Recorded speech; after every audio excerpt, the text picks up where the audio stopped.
Hey guys, welcome back to another episode of Music Den. I'm your host, Armando Venditti. Hoping you guys are having a good evening, and above all else, that you are looking after yourselves and one another. Ladies and gentlemen, I am back with my two co-hosts, Mr. Jim Bricker. How's it going, Jim? Doing very well, Armando. Thank you for asking. Thank you for being here. And the one and only Mr. Ken Cheshire. How's it going, Ken? Doing fine, Armando. Glad to be back. Glad that you're back. Now, ladies and gentlemen, we are starting a new series on the channel. Um, when I first started the channel just almost 2 years ago, I did a one-off episode or a standalone episode called "Is This a Masterpiece?" with Mr. Bill Schuster. And we both talked about Pink Floyd and The Wall and whether or not if the album is indeed a masterpiece. Big surprise, we both thought that the album was a masterpiece in its entirety. No single album needed for that. Anyways, now when you think of the word masterpiece to describe any form of art, whether it be a play, a film, a sculpture, a painting, and a novel, or in this case, a recorded piece of music. When you use the word masterpiece to describe said piece of music, whether it be a single track or an entire album in this case, once you use the word masterpiece, there really is nowhere else to go. That's a pretty what I would call an insurmountable word in terms of a description for an album. So, what I have done is come up with a list of 5 albums that, if you would show this list to anybody who is really into music or even just a casual listener, and if they were familiar with these certain albums, they would probably say that these 5 albums on this list are, in some way or form, a masterpiece.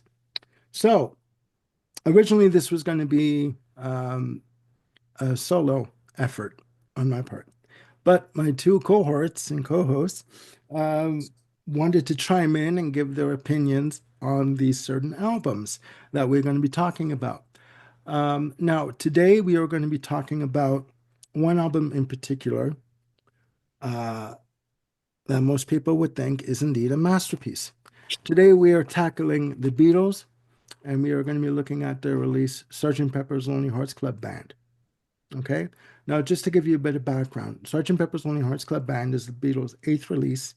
It's their follow-up release to their 1966 album Revolver. It was released May 26, 1967, recorded December 6, 1966 to April 21st, 1967 at Abbey Road Studios. And just a little footnote, Pink Floyd were down the hall at the adjoining studio recording The Piper at the Gates of Dawn at the same time that the Beatles were recording Sgt. Pepper. It was released through Parlophone in the UK and through Capitol Records in North America. And another little footnote, the album cover with the still shots of the celebrities, and I believe it was 9 wax figures on the front cover, cost a whopping £3,000 in 1967, which was the equivalent of £69,000 in 2023. Okay. Now, for a time period where album covers pretty much ran around £50 in terms of, cost, £3,000 for an album cover in the UK was quite an astronomical amount. Um, so after all this talking I'm doing, I will pass the virtual mic over to Mr. Jim Bricker over to my left, and he will give his viewpoint on this album and whether or not he thinks it is indeed a masterpiece. Jim. Okay. I'm gonna hold the masterpiece ruling until the very end, but you know, it's really hard to kind of take apart Sergeant Pepper and sort of examine it bit by bit. Um, just starting with the fact that um, if you've been around music a long time, you kind of consider Strawberry Fields Forever and Penny Lane to be, you know, very adjacent to Sergeant Pepper since they were recorded in the same sessions. Obviously, not part of the album proper, but it's all part of that whole zeitgeist. So when I think about considering Sergeant Pepper, I'm also kind of including Strawberry Fields and Penny Lane in there. um you know in an attempt to kind of look at some of these songs, um some of these tracks work better than others.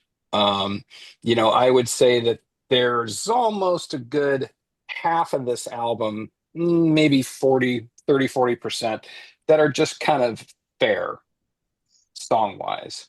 um Fixing a Hole, Getting Better, Lovely Rita, Good Morning, things like that, that are just kind of like, all right, they're okay. They might even be sort of like Beatles songs that you could put on like Beatles for Sale. There's, and I think a lot of people would think about Beatles for Sale as sort of like a lower tier Beatles album, even though there's some A++ songs on there too. Um, then you've got kind of the next echelon of songs,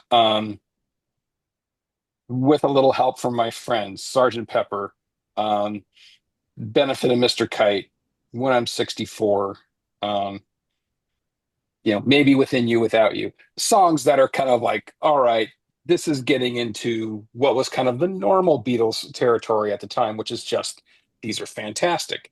These are absolutely outstanding songs. And then you've got the songs on here that are just like unquestionable. Um, Lucy in the Sky with Diamonds, A Day in the Life. Um, I'm gonna, yeah, we'll leave it at that. Um, Penny Lane and Strawberry Fields, if you kind of go that far. However, there's something about this album in totality that just makes it, um, more than just the sum of its parts. You can look at each of these songs and kind of weigh, all right, there's like five songs that are like a B plus. There are four that are A minus, and there are three that are A plus.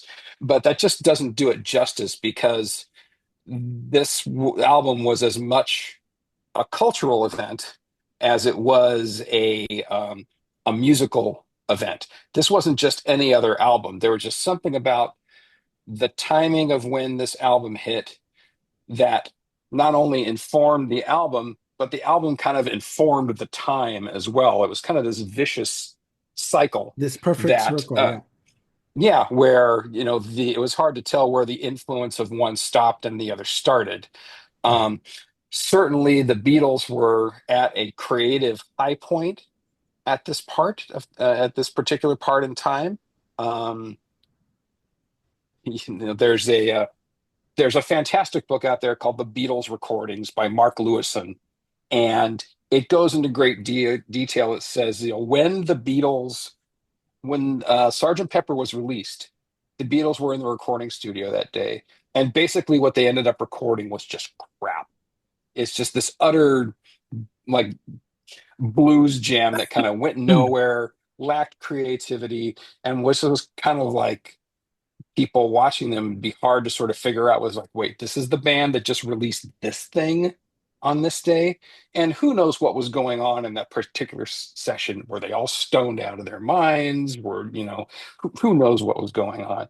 But it's just an interesting juxtaposition, excuse me, of what was released that day versus what they did in that studio, that kind of set this sort of, question of, are these guys now on the way down? And I think, there were a lot of there. I think as many people would say that the White Album is like a stepping stone down, as it is, kind of a equal or maybe even a little better to Sergeant Pepper. Um, I Overall, I really, really like Sergeant Pepper. I'm someone in well, when we were doing our 31 Perfect Albums series, this almost made the list, but there are a couple of songs on it that just aren't perfect to me, and so therefore I just kind of put it to the side. But this was in hot consideration for a long time. There's a lot about this album to love, and I'll just let that kind of rest for a while before we sort of talk about the masterpiece status of it. Okay. Um, all right, fair enough. Fair Is enough. that not what you expected, sir? It was lovely, very eloquent, very to the point. I've I was laughed, just I've going for cried. I was just going for decent, all right? I've I laughed, I've overshot cried. again. It's a part of me, really. Um, Seriously. All right, now down to Mr. Ken Cheshire for your insightful view of Sergeant Pepper's Lonely Hearts Club Band. It's funny you were talking about the cover. Do I remember correctly? This was also the first album to include lyrics. I think it was also the first album that was a gatefold. Gatefold, yeah, I yeah. Yes. think so. It's. I agree with you, Jim, but this is the only album that we're going to be talking about in this series that I wasn't an active. I'm still a kid, and I wasn't buying Beatle albums and whatnot. Um, it's really difficult to properly, I think, see this album for what it is unless one was um, old enough and buying and listening to records at the time. Um, we can read the history of what it changed in rock and roll, Mhm. um, the influence that it had or whatever. But it's really hard to capture that resonance unless we're actually there. And with the other albums, I can do that. So this is probably one of the most talked about albums in history, at least. um, I agree with your assessment, Jim, as far as the different tiers of songs, level of songs, and quality and whatnot. To me, especially Day in the Life, um, that that feels more like an Abbey Road song than it does, you know, even this album or the White Album. It just stands out so far amongst the rest of them. This is this is not my favorite Beatles album. My favorite is Revolver because this is the album in which particularly particularly Paul McCartney kind of went into what I consider his jingle mode. Um, when I'm 64, that could almost be a laxative commercial. It's got a kind of a commercial jingle feeling. To me, Ladies and gentlemen, when you that's not get what I think of when I hear rock. I think of rock and roll. I think of rock and roll. You know, ladies and and gentlemen, when you get the want to have a shit, listen to 1M64. that's right. Yeah, it'll help you out. Brought to you by Yeah, that's right. And so and even for the being for the benefit of Mr. Kite is not one of my favorite songs off the album. It but yeah, I mean it's got the two songs the album starts off with is just, absolutely incredible, especially when they plug the two together. Um I think Harrison's contribution as far as songs is very solid. Um, Good Morning is right on up there with Got to Get You Into My Life as far as that catchy, upbeat, peppy McCartney songs. Um, the the Sergeant Pepper reprise is just a lot of fun. It's just for me, it's just a little bit too short. You know, it's under a minute and a half, and they're jamming out, and I could have gone with a lot more of that. Yep. Uh, I do have the big deluxe box set As that do I I. thoroughly enjoy. As do I. I'm the odd man Yep. out. Yeah. And Shame on you. Sorry. um and to me, some of the my less favorite songs on this, I don't know. It's not a wonder they made and used these in a movie, because they were just kind of Oh, ooh. I know. You had to Um, go Ooh. there. yeah, it's not the first time I've been there, so Oh my but gosh. Talk about the shits. Sorry. so but that's that's my take on the album, but um that does not make or negate whether it's a masterpiece or not. Because there's plenty of stuff that is, we talk about art. There's a lot of painting art that are masterpieces that just, yeah, okay. And then there's others that just absolutely amaze me. So, so yeah, regardless, there's a definite argument to be made that goes beyond personal preference, both within their catalog and within just the history of music in general. So, Okay. Jim, yeah, you kind of took a lot of my points. So I'm just stretching out and going to shut up now. I'm Armando? sorry, I had no No, idea no, I no, was stealing no, your no, thunder. no. We're bound to overlap. Overlap. We're Yeah, bound to overlap. Yeah. yeah. Well, okay.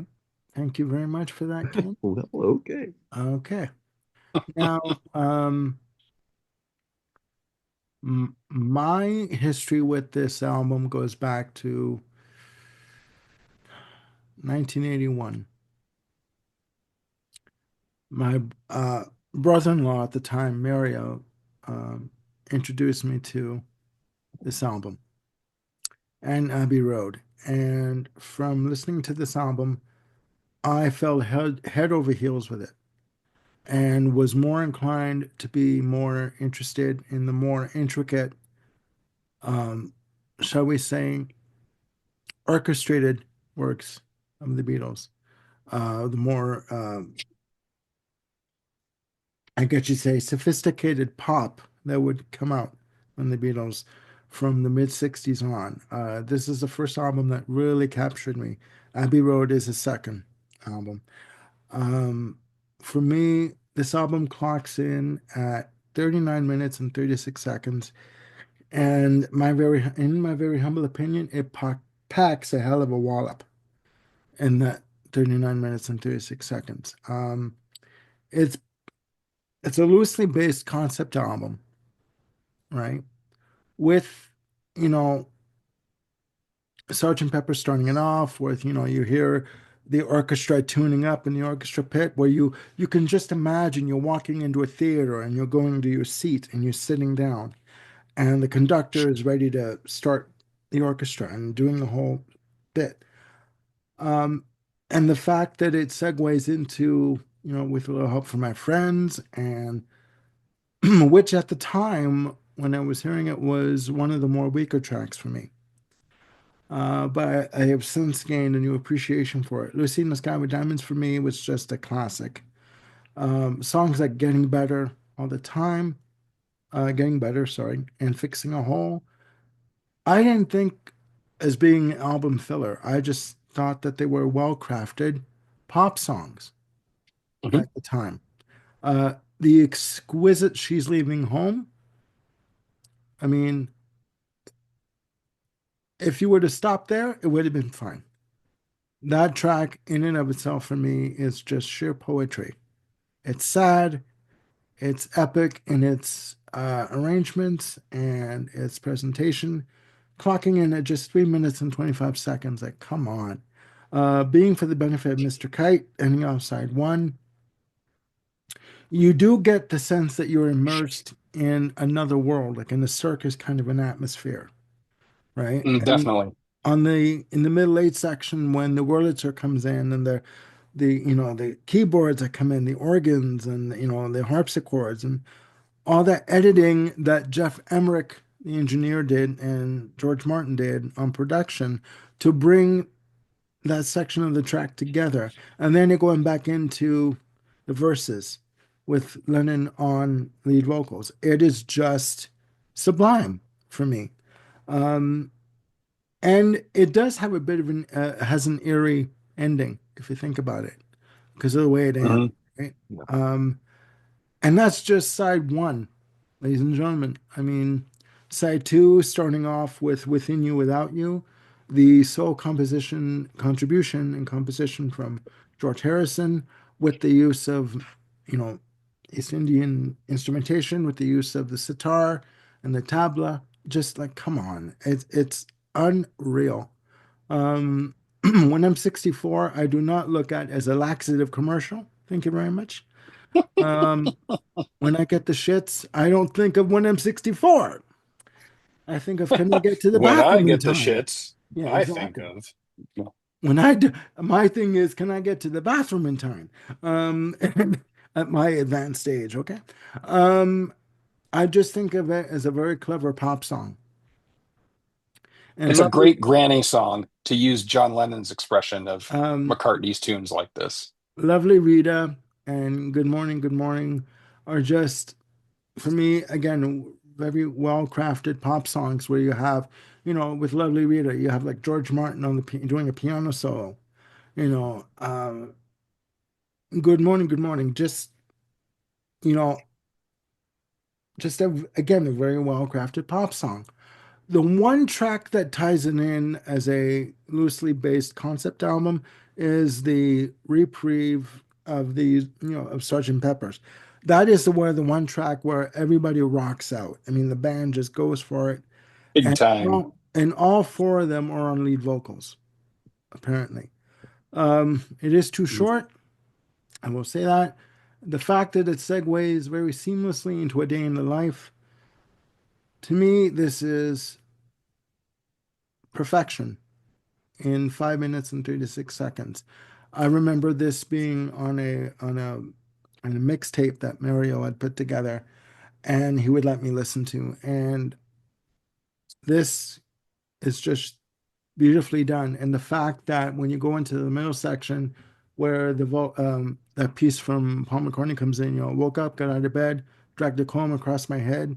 Um, that was another song that he was working on, and they just decided to merge the two together, right? Mhm. And it segues back into the main part of the song on the outro.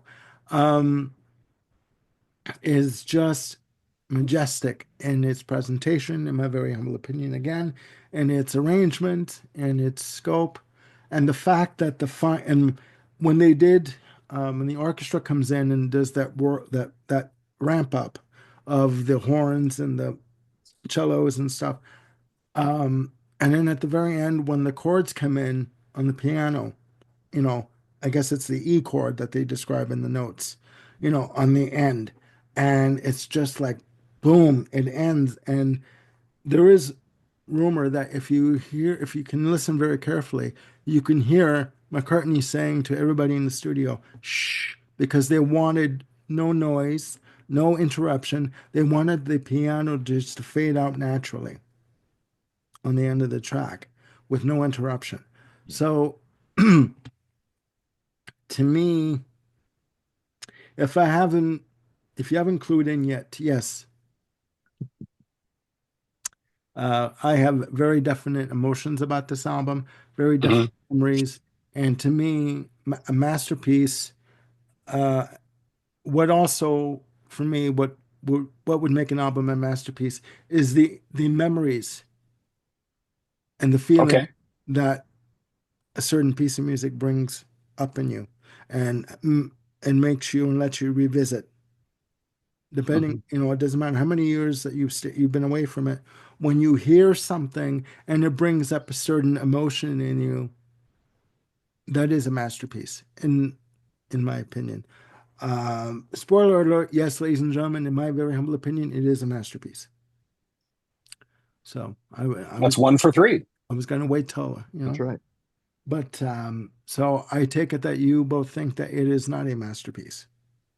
We haven't weighed in yet. I'm just saying we All have right. one of us of the Sorry. three who've said it's a Sorry. masterpiece. Okay, let's rewind the tape. Jim, what is your opinion of Sergeant Pepper's Lonely Hearts Club Band? um, yeah, it's a masterpiece. Again, I think, Yeah. and that mostly is due to the whole being greater than the sum of its parts. There's just something about this album that is so of its time, and it's such a cultural milestone that it's just kind of inescapable of what it contributed to culture and what it means to music listeners. It is very interesting to me how over the past 5 years, this album has kind of lost its luster a little bit, and I say that with respect to like Rolling Stone album reviews of like the top 500 albums of all time. Yeah. For a long time, Sergeant Pepper was like the number one, and now it's not even the highest Beatles album. It's been kind of replaced with Abbey Road. Right.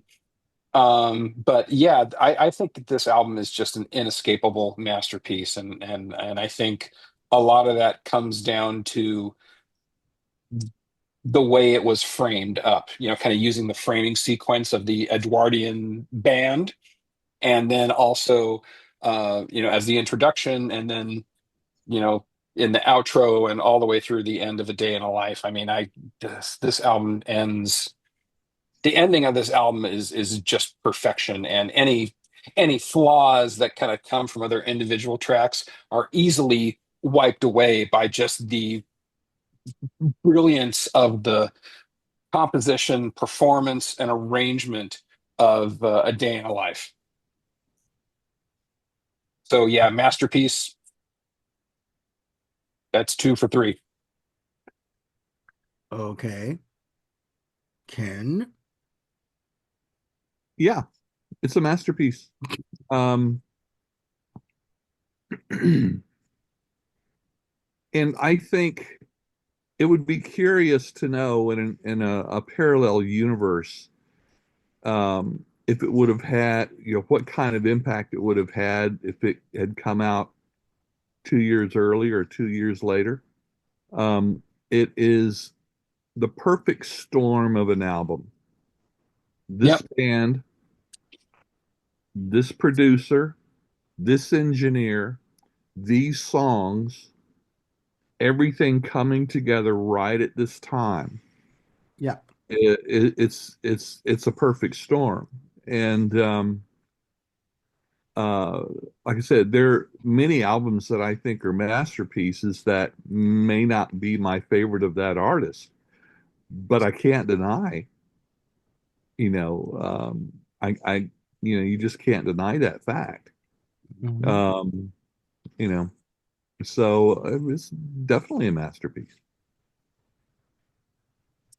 Yeah, I tend to think that when I was reading up on this album, Paul McCartney was quoted as saying that they were tired of being looked at as the four mop tops. And Yep. they wanted to stretch out musically, where they started to do so, I would say, to a limited extent on Rubber Soul, and then they continued with Yeah. on Revolver with Tomorrow Never Knows.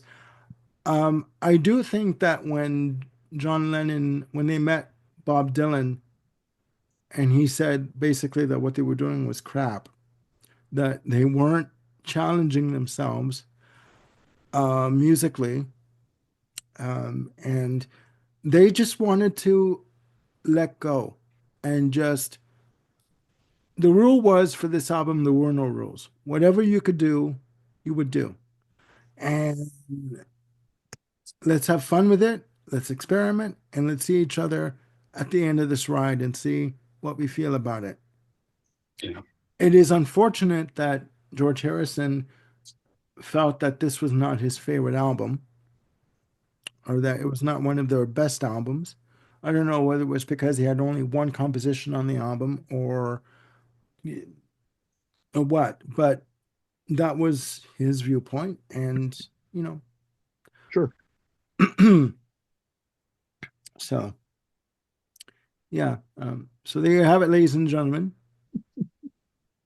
Episode one of Is This a Masterpiece?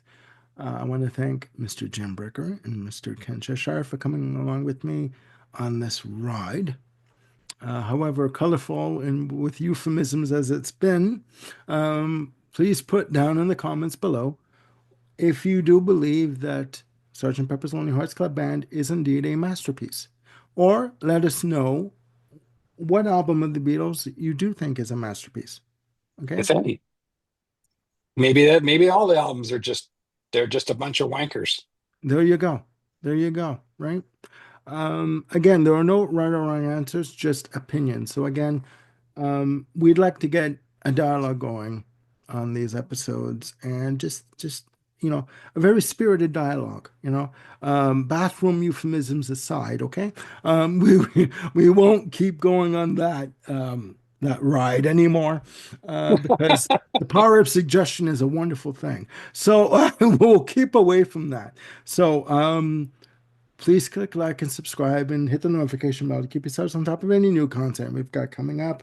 I want to thank again Mr. Bricker and Mr. Cheshire for joining me on this journey, and we will be seeing you on our next episode of Is This a Masterpiece? Bye for now.